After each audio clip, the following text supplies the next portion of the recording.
எழுத்தாளர் சீனா கணேசன், ஐயாவாடி, தத்துவ முத்துக்கள்.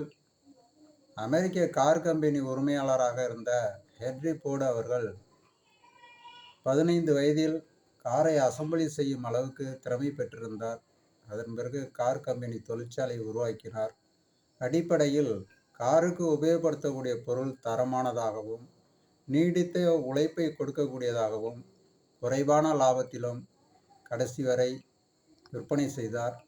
வருடத்திற்கு 2-3 கார்கள், அப்புறம் 30-40 கார்கள், 300-400 கார்கள், 3000-4000 கார்கள், 30,000-40,000 கார்கள் என்று குறுகிய காலத்தில் பொருளாதாரத்தில் மிக உயர்ந்த நிலையை அடைந்தார்.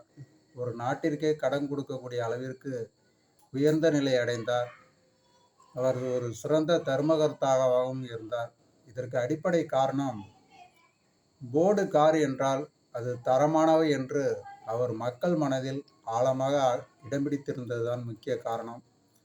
போர்டு மட்டுமல்ல, எந்த தொழில்துறையை சேர்ந்தவராக இருந்தாலும் மக்கள் மனதில் இடம் பிடித்து விட்டால் அவர்கள் நிச்சயமாக உயர்ந்த நிலை அடைவார்கள். கணேசன் புக் சப்ஸ்கிரைபர் செய்து கொள்ளவும். மீண்டும் அடுத்த பதிவில் சந்திப்போம்.